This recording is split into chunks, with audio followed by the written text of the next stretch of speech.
तो बच्चों आज हम इंट्रोडक्शनरी पार्ट स्टार्ट करने वाले हैं। आज हम इंट्रोडक्शनरी पार्ट स्टार्ट करेंगे। जो थर्ड एंड लास्ट मेथड हम लोगों का है that is value added method, या फिर इसका एक नाम और होता है बच्चों, उसको कहते हैं आउटपुट मेथड या प्रोडक्शन मेथड भी कहते हैं इसको। पहले तो ये बात समझ लो, बुक्स में ये मेथड नंबर 1 पे दिया होता है, फर्स्ट मेथड ये दिया होता है, उसके बाद इनकम और उसके बाद एक्सपेंडिचर दिया होता है। लेकिन बच्चों सबसे लास्ट में हम इसको पढ़ाते हैं। क्यों? क्योंकि जब आप एक कॉन्सेप्ट समझ चुके हो एक्सपेंडिचर का और इनकम का, तो इसको समझना कंपैरेटिवली इजी होता है ना, इसलिए हम इसको थोड़ा लास्ट में पढ़ाते हैं। अब वैल्यू एडेड मेथड जो है, इसका क्या मतलब है, चलो इसको समझना हम स्टार्ट करते हैं। मेथड का नाम है वैल्यू एडेड मेथड। बच्चों नेशनल इनकम निकालना हम सीख चुके हैं। जो सर्कुलर फ्लो था हम लोगों का, उस सर्कुलर फ्लो में 3 फेज होते हैं, सभी को याद होगा। सर्कुलर फ्लो का फेज नंबर 1 होता है प्रोडक्शन फेज, जिसको वैल्यू एडिशन फेज भी कहते हैं। फेज नंबर 2 होता है बच्चों income generation phase. Income generation phase पर कैसे नेशनल इनकम निकाली जाती है वो हम सीख चुके हैं। तीसरा होता है बच्चों आपका एक्सपेंडिचर फेज। एक्सपेंडिचर फेज पे नेशनल इनकम कैसे निकाली जाती है वो हम सीख चुके हैं। और ये भी सबको पता है कि इन तीनों का इन मैक्रो इकोनॉमिक्स मीनिंग सेम ही होता है। अगर मैं बात करूं प्रोडक्शन की, तो वही प्रोडक्शन इनकम जनरेट कर देता है किसके लिए? हाउस होल्ड्स के लिए।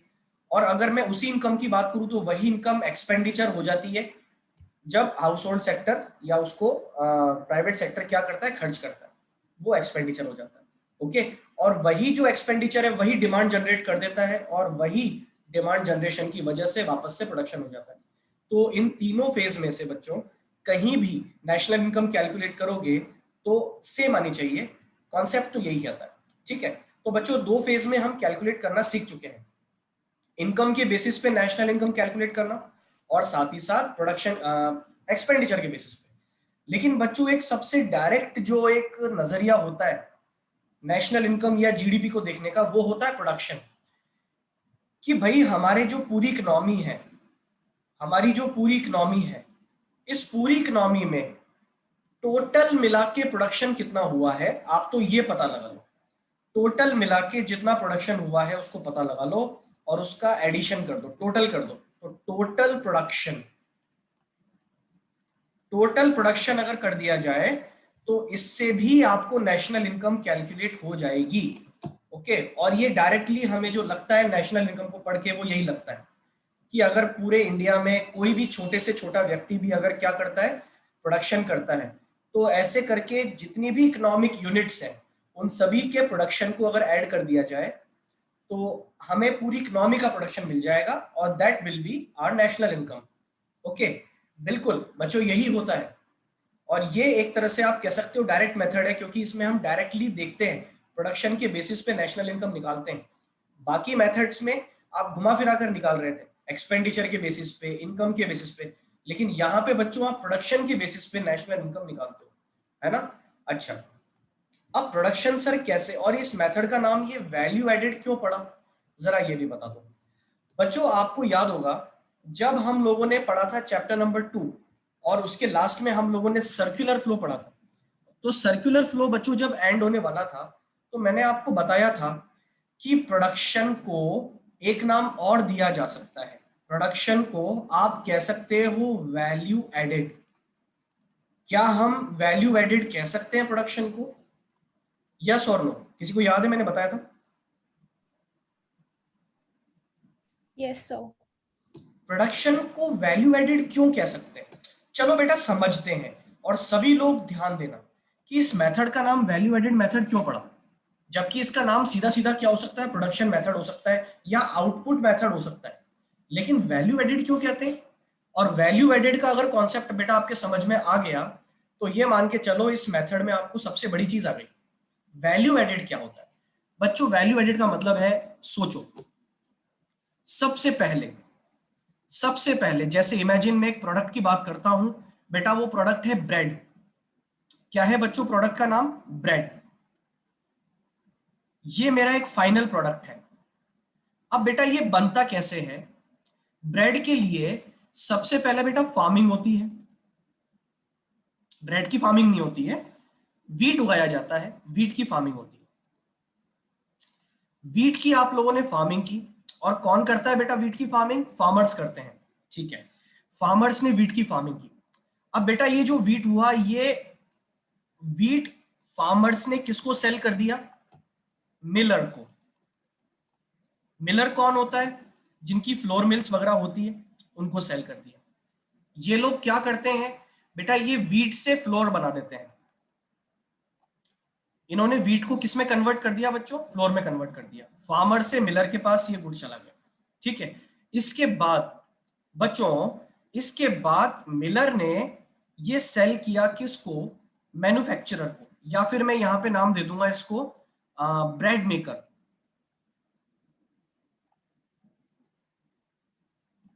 उस बंदे ने फ्लोर परचेज किया, और फ्लोर परचेज करके इसने फ्लोर को कन्वर्ट कर दिया किसमें? ब्रेड में।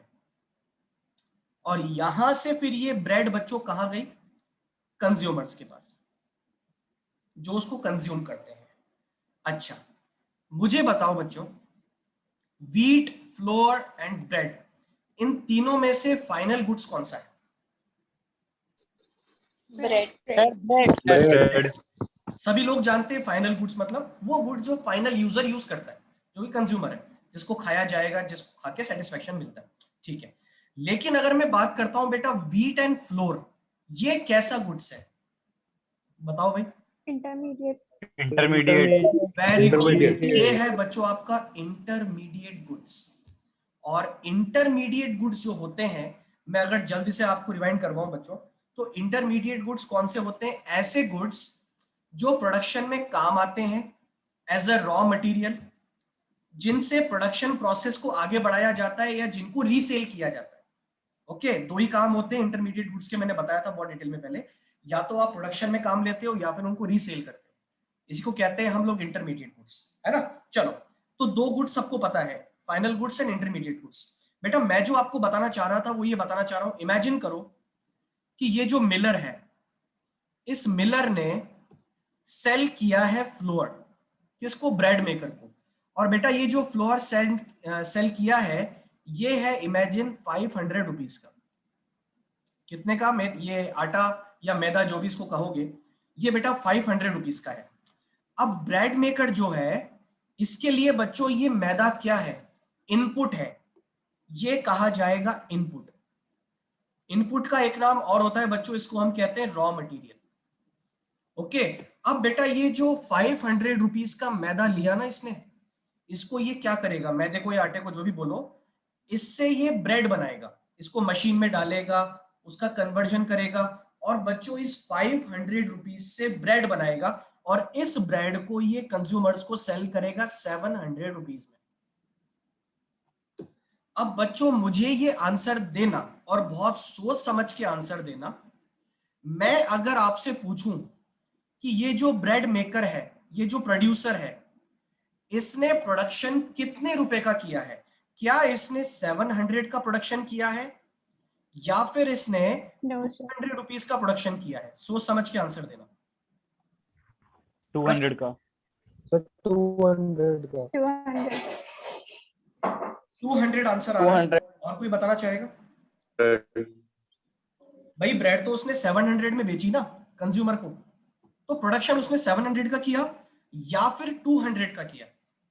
बच्चों करेक्ट आंसर है, प्रोडक्शन उसने किया है 200 रुपीज का। देखो बच्चों, जो यहां पे आटा परचेज किया गया था ना, जो मैदा परचेज किया गया था ना, जो इंटरमीडिएट गुड्स परचेज किया गया था, अब मैं थोड़ी टेक्निकल लैंग्वेज में आ रहा हूं, जो इंटरमीडिएट गुड्स परचेज किया गया था वो था 500 रुपीज का। मुझे बताओ ये 500 रुपए का जो गुड्स है, क्या ये इसने खुद ने बनाया है क्या ब्रेड मेकर ने? नहीं, ये इसने एज इट इज परचेज किया है, एज इट इज इसने परचेज किया है। इसने सिर्फ क्या किया है, इसने 500 रुपए का जो मैदा है उसको कन्वर्ट कर दिया है ब्रेड में, या फिर मैं बोलूं इसने सिर्फ वैल्यू एडिशन किया है, इसने वैल्यू ऐड की है, और इसने 500 रुपए की चीज को 700 रुपए में बना दिया है। सेम एग्जांपल बेटा तुम ले सकते हो किसका? जो लकड़ी के लॉग्स होते हैं, जंगल से लकड़ी काटी जाती है बेटा, इमेजिन वो जो लकड़ी का एक लॉग है वो 10,000 रुपीज का लॉग है, अभी वो एक इंटरमीडिएट गुड्स है। लेकिन बेटा जब ये लॉग जाएगा कारपेंटर के पास, किसके पास जाएगा? कारपेंटर के पास। अब ये जो कारपेंटर है ये इस लकड़ी को लेकर के इसको कन्वर्ट करेगा, और कन्वर्ट कर दिया बेटा मान लो उसने टेबल्स एंड चेयर्स में, और इन टेबल्स एंड चेयर्स को अब उसने बेच दिया 20,000 रुपीज में।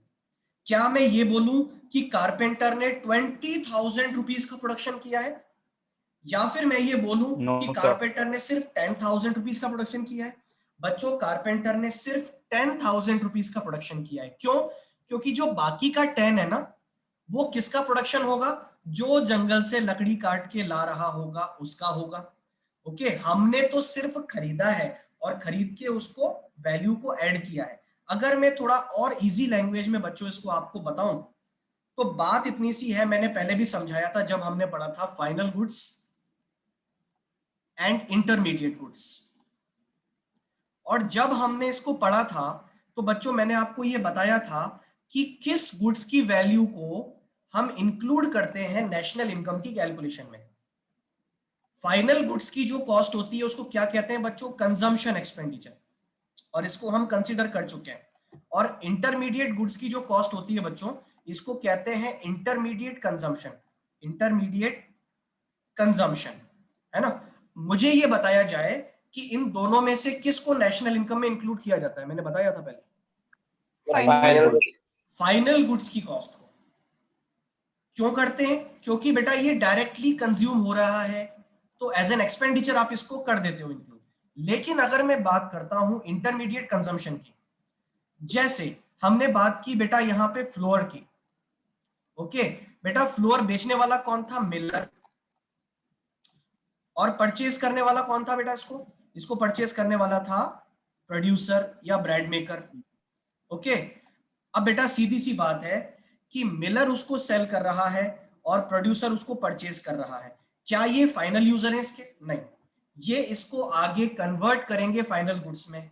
ओके, ये सिर्फ वैल्यू को ऐड करते हैं, ये सिर्फ वैल्यू को जोड़ते हैं, ये सिर्फ अपनी तरफ से कीमत को बढ़ाते हैं। तो अगर एक कंप्रिहेंसिव एग्जांपल बेटा हम ले, और यहाँ पे आपको बात समझ में आ जाएगी। सबसे पहले मैं ले रहा हूं बेटा यहाँ पे फार्मर को, उसके बाद मैं ले रहा हूं बच्चों मिलर को,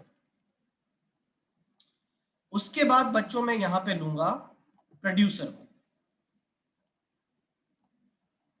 जरा ध्यान से देखना, फार्मर ने 200 रुपीज का वीट सेल किया किसको? मिलर को।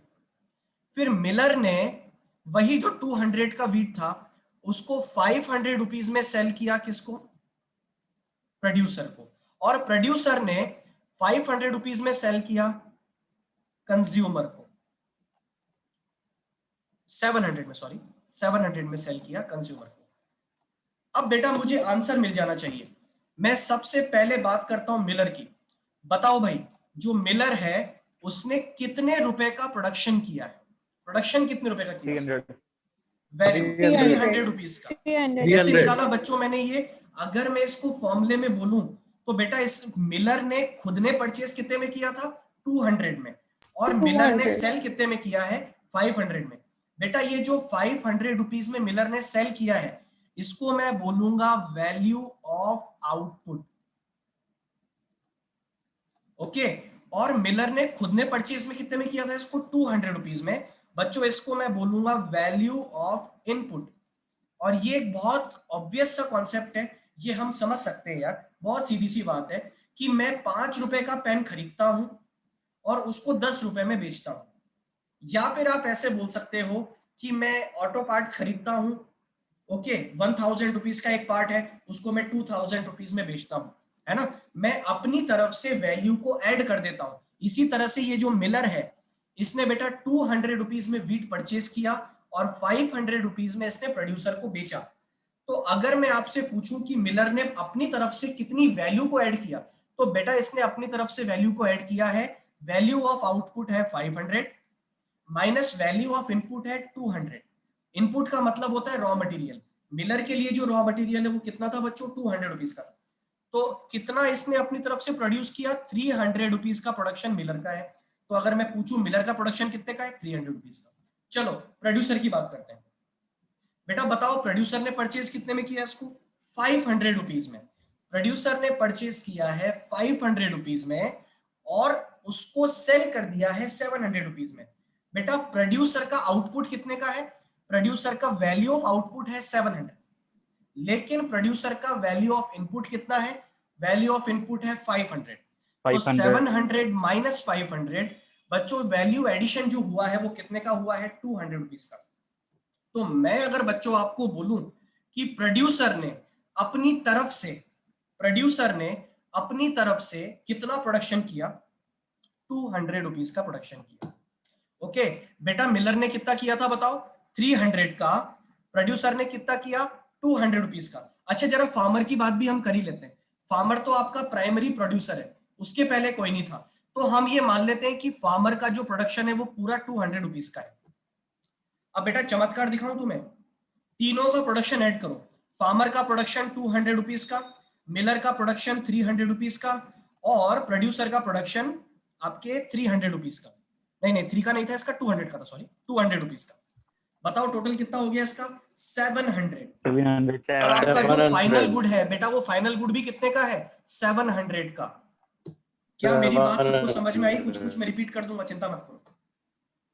याद रखिए हम क्या कर रहे हैं यहाँ पे, आपको पता है बच्चों? पूरी इकोनॉमी में, मेरे वर्ड्स को ध्यान से सुनना, पूरी इकोनॉमी में जितनी भी इकोनॉमिक यूनिट्स हैं बेटा, ये सारी इकोनॉमिक यूनिट्स हैं, मैंने एक एग्जांपल दिया सिर्फ आपको, फार्मर, मिलर, प्रोड्यूसर, जितनी भी इकोनॉमिक यूनिट्स हैं, हमारी पूरी इकोनॉमी में जितनी भी इकोनॉमिक यूनिट्स हैं वो कितना कितना प्रोडक्शन करती हैं, अगर उन सबको ऐड कर दिया जाए, या फिर मैं अगर टेक्निकल लैंग्वेज में बोलूं कि हर इकोनॉमिक यूनिट अपनी तरफ से कितना कितना वैल्यू एडिशन करती हैं, उन सबको ऐड कर दिया जाए, तो बेटा आपको क्या मिल जाएगा? आपको अपनी कंट्री की नेशनल इनकम मिल जाएगी। मैं नेशनल इनकम वर्ड काम में नहीं लूंगा यहाँ पे, मैं यहाँ पे बोलूंगा आपको टोटल प्रोडक्शन मिल जाएगा। ओके, और यही टोटल प्रोडक्शन बेटा आप एक्सपेंडिचर मेथड में कैसे निकालते थे? कंज्यूमर ने बताओ ब्रेड खरीदने के लिए कितना खर्च किया था? आंसर दो। कंज्यूमर ने ब्रेड खरीदने के लिए कितना खर्च किया? 700 रुपीज। तो ये एक्सपेंडिचर के तौर पे डायरेक्टली हम वहां पे ले लेते थे 700, वो आ गया आपका वहां पे नेशनल इनकम। लेकिन यहाँ पे हम कैसे निकाल रहे हैं उसको? यहाँ पे हम बेटा प्रोडक्शन के जरिए निकाल रहे हैं कि इसने इतना प्रोडक्शन किया, इसने इतना किया, इसने इतना किया, सबके प्रोडक्शन को ऐड करो और सबके प्रोडक्शन को ऐड करके आप निकाल दो टोटल प्रोडक्शन।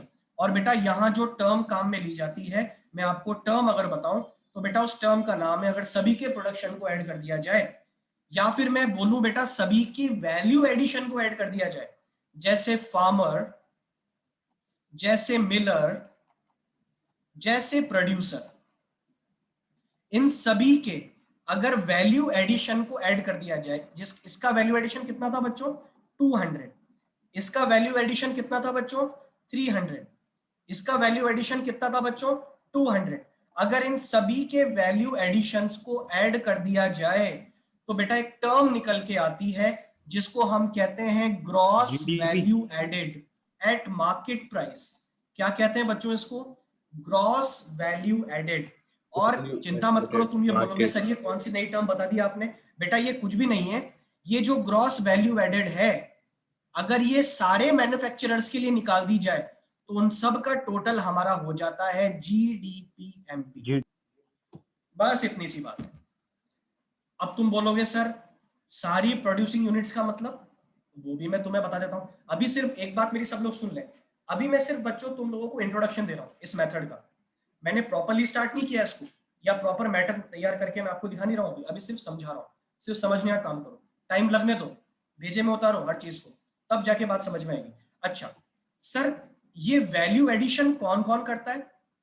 पहली बात तो सब लोग यहाँ पे एक बात से एग्री करेंगे, यस और नो में आंसर देना, कि वैल्यू एडिशन सिर्फ प्रोड्यूसर करता है जो प्रोडक्शन का काम करते हैं। यस और no? No sir. Value addition का काम सिर्फ प्रोड्यूसर्स करते हैं। हम जिस इकोनॉमी की बात कर रहे हैं उसमें, मेरे वर्ड्स को ध्यान से सुनना, हम ये जो मेथड पढ़ रहे हैं प्रोडक्शन, बेटा प्रोडक्शन बोलो या वैल्यू एडिशन बोलो, ये काम कौन करता है? प्रोड्यूसर ही तो करते हैं। तो क्या मैं ये बोल सकता हूं कि प्रोड्यूसर ही वैल्यू एडिशन करते हैं? यस और नो? No sir.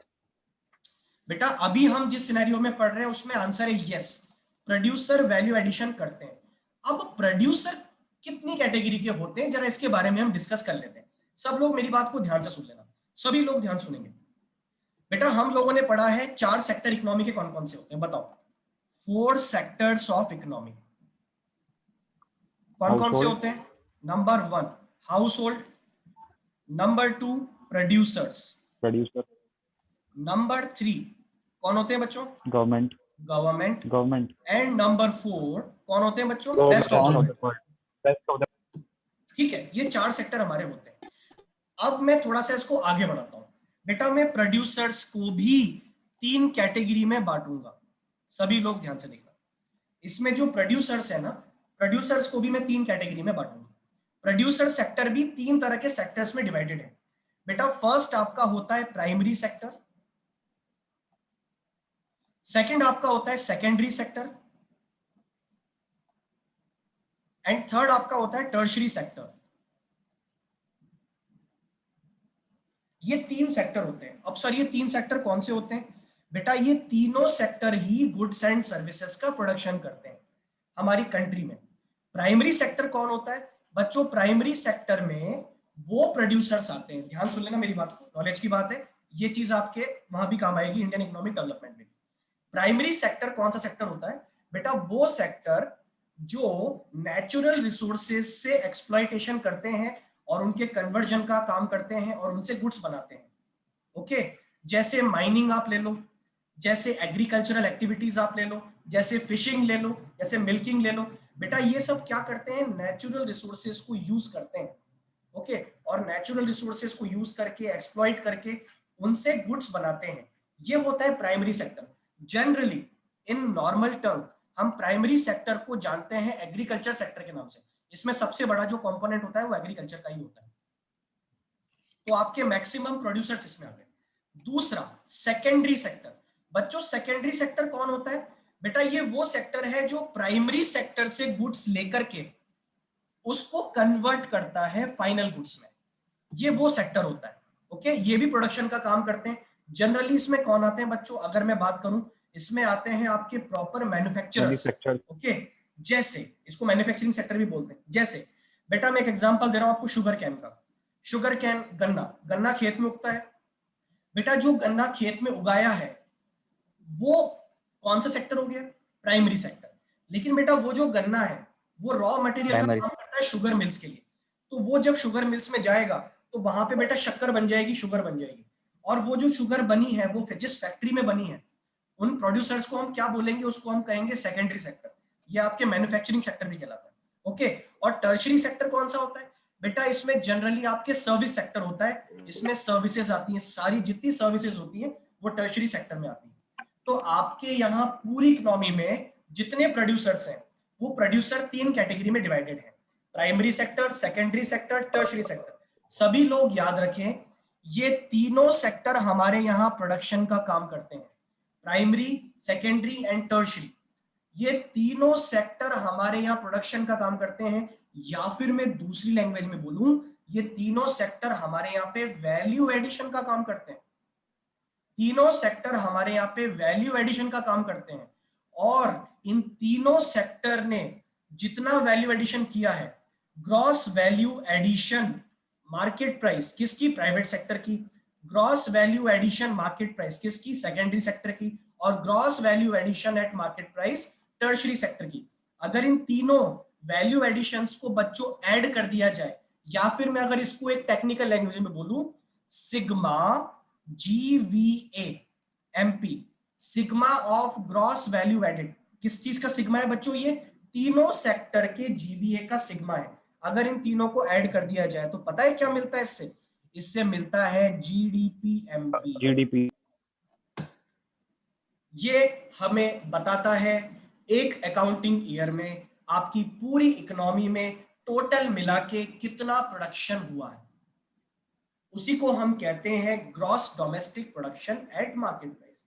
और ऑब्वियसली ये प्रोडक्शन की बात हो रही तो हम मार्केट प्राइस पर ही लेते हैं, ये याद रख लो सब लोग। ओके, और प्रोडक्शन को देखने का ही दूसरा नजरिया क्या है? Value added. तो आई होप सभी को वैल्यू एडेड का मतलब समझ में आ गया होगा। मैं एक बार जल्दी से फटाफट से रिपीट करवा रहा हूं बेटा। वैल्यू एडेड का मतलब क्या होता है? वैल्यू एडेड का मतलब सीधा सा ये है, आप किसी चीज को खरीदते हो। आप पहली बात तो कौन हो? प्रोड्यूसर हो। एक नॉर्मल लैंग्वेज में बोलो, हम प्रोड्यूसर हैं। हम किसी चीज को खरीदते हैं। क्यों खरीदते हैं? क्योंकि वो हमारा रॉ मटेरियल है। उसको आप चाहो तो बोल दो रॉ मटेरियल, उसको चाहो तो आप बोल दो बेटा इंटरमीडिएट गुड्स, कुछ भी बोल दो, या फिर उसी की कॉस्ट को मैं बोलूंगा इंटरमीडिएट कंजम्पशन। एक टेक्निकल लैंग्वेज में हम बोल देते हैं इंटरमीडिएट कंजम्पशन। ओके बेटा, एक प्रोड्यूसर है, मान लो मिस्टर ए।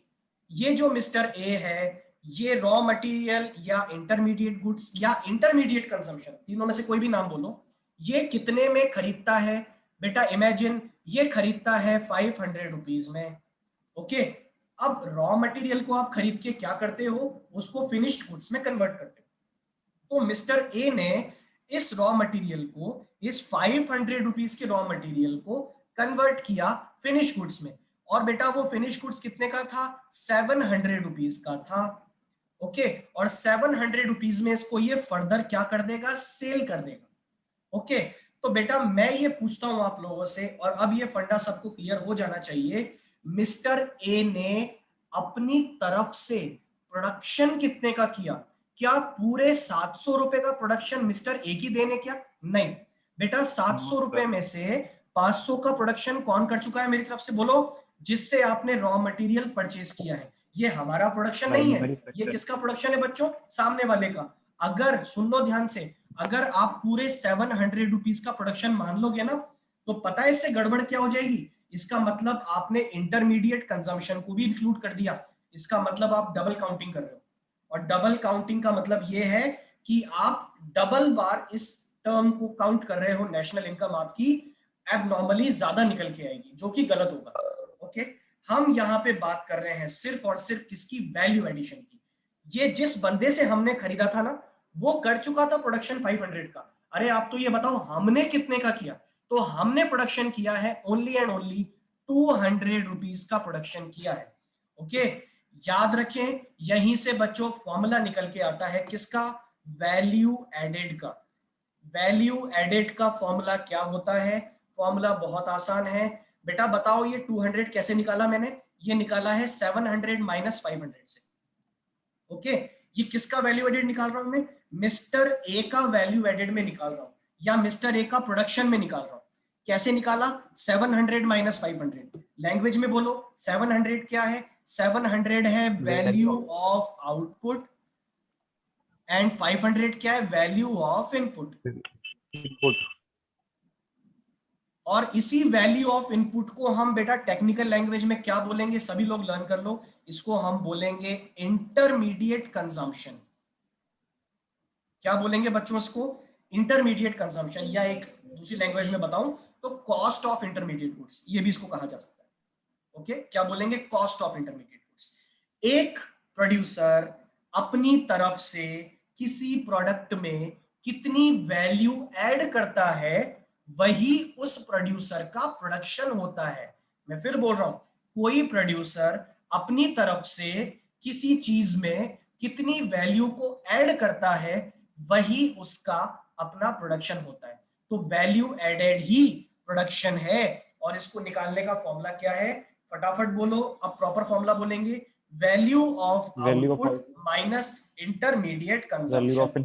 फटाफट बोल दो, प्रॉपर टर्म याद रखें आप। Value of output minus intermediate consumption. और बेटा ये जो काम हम कर रहे हैं, अगर ये काम जैसे मिस्टर ए के लिए मैंने किया है, ये काम अगर आप हर सेक्टर के हर प्रोड्यूसर के लिए करोगे, हर प्रोड्यूसर ने अपनी अपनी तरफ से कितना कितना प्रोडक्शन किया है इकोनॉमी में, और उस सब को अगर ऐड कर दिया जाएगा, तो बेटा आपको फाइनली क्या मिल जाएगा? जीडीपीएमपी। बोलो, क्या सभी को इस मेथड का कॉन्सेप्ट समझ में आया बच्चों? यस और no? Yes sir. Yes sir. Yes, sir. Yes sir.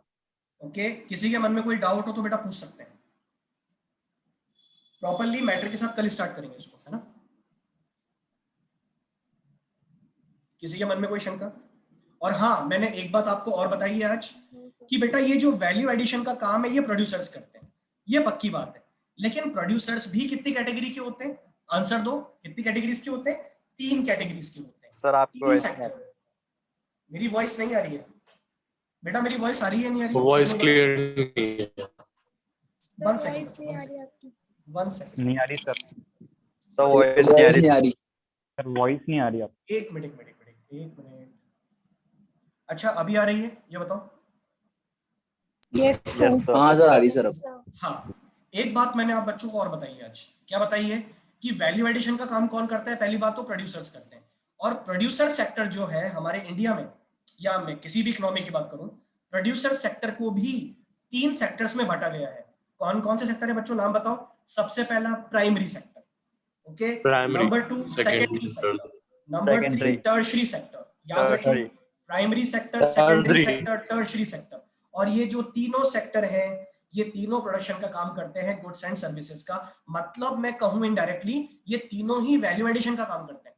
तो अगर इन तीनों की वैल्यू एडिशन में निकाल लूं और ऐड कर दूं, अगर मैं बोलूं value addition of primary sector plus value addition of secondary sector plus value addition of tertiary sector, अगर मैं तीनों का वैल्यू एडिशन निकाल लूं और इनको ऐड कर दूं, तो क्या मिल जाएगा बच्चों मेरे को? मुझे मिल जाएगा पूरी इकोनॉमी का प्रोडक्शन, मतलब GDP at market price, okay. और जब आप जीडीपी एट एमपी निकाल दोगे, तो बड़े आराम से क्या निकाल सकते हो उसकी मदद से? नेशनल इनकम, जिसको हम बोलते हैं एनएनपीएफसी। सभी को आता है वो तो निकालना। इसका मतलब सर हमने एक्सपेंडिचर मेथड में भी क्या निकाला? GDP MP. यहां भी क्या निकाल रहे हैं? GDP MP. और साथ ही साथ जीडीपी इनकम मेथड में आपने क्या निकाला था बच्चों? एनडीपीएफसी। ये बेसिक डिफरेंस है तीनों में, ये याद रखना है ना। अच्छा, सभी बच्चे एक काम करेंगे, मैं अभी क्लास ओवर नहीं कर रहा हूं, सभी लोग फटाफट से रीज्वाइन कर लेंगे क्लास को फॉर 10 मिनट्स। फटाफट जाओ, लीव करो, फटाफट आ जाओ। चलो सर। हाँ बेटा बोलो। सर इसको इंडस्ट्रियल ओरिजिन में तो बोल सकते हैं ना सारा, मतलब जो भी अपना हो रहा है ये सब इंडस्ट्री में तो हो रहा है, इसको वैल्यू एडिशन की जगह पे इंडस्ट्रियल ओरिजिन बोल सकते हैं। इन यूनिट्स को आप इंडस्ट्रियल यूनिट्स भी कह सकते हो, लेकिन बेटा इंडस्ट्री में फिर एग्रीकल्चर नहीं आता, ये एक परेशानी है इंडस्ट्री बोलने में। प्रोड्यूसर तो वो भी होते हैं।